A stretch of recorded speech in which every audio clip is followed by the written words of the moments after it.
Hello and a good Tuesday morning to you from Radically Rational and radicallyrational.com. So it's happened again.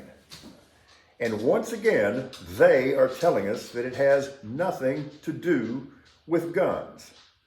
It's not rational. That's not honest.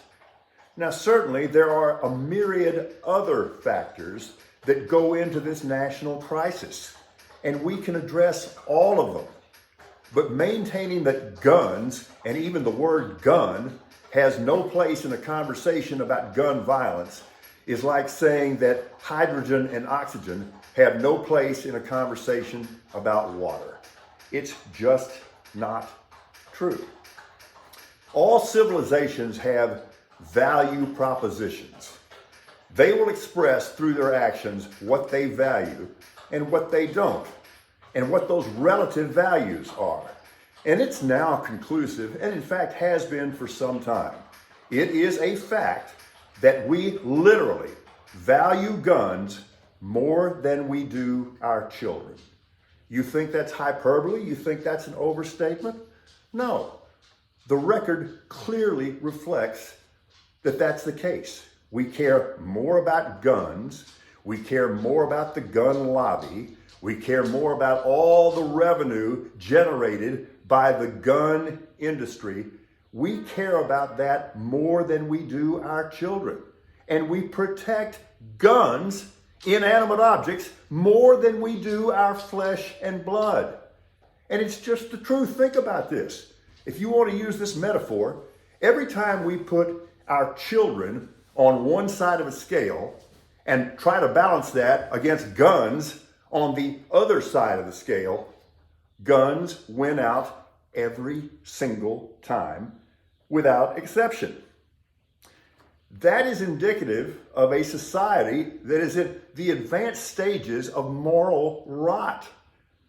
All sociologists will tell you this: you can evaluate a society based on how they treat their kids and how they deal with their children's present and their futures. And we have failed our kids on both fronts. And history is going to judge us very harshly. And here's what history will say about us. It will say that we are cowards, that we were cowards. What do I mean by that? We're cowards because it's not that we don't have the ability to deal with this problem. It's that we don't have the will or the desire or the courage. Now, you're going to tell me completely accurately that there's no single thing, and in fact, no combination of things we can do to completely eliminate mass shootings. I get it. But are we going to let perfect get in the way of better, particularly when we're talking about our children's lives? That's just not rational. I don't need to enumerate all the things that we could do, reasonable things, common sense things that we could implement by lunchtime today that would not eliminate mass shootings, but would greatly reduce them, and there's no question about that. But we just don't have the courage or the moral fiber to do it. We can't seem to make even modest progress. And the reason is we don't own guns. Guns own us. This is a moral abdication. It's an intellectual failure to maintain that because we can't do everything, that we can't do anything.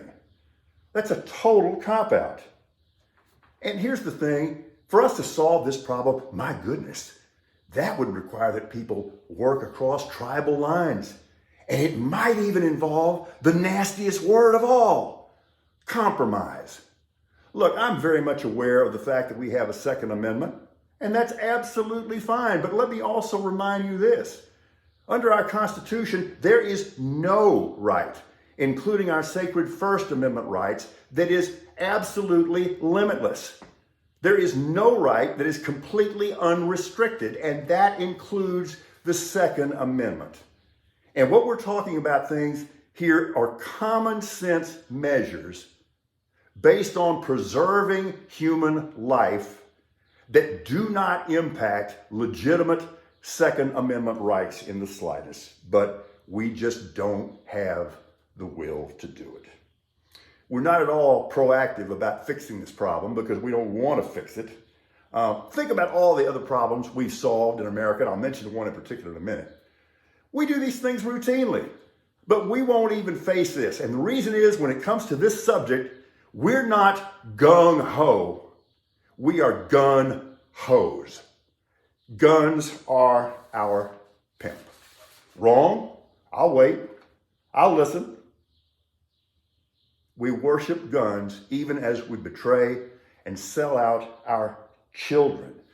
I mentioned another threat. It's a metaphor, but not really. We just proved a few weeks ago that if necessary, we could nudge a potentially killer asteroid out of the way. Relatively unlikely, but if it happens, it's catastrophic, and we can fix that. And that's kind of abstract, wouldn't you say?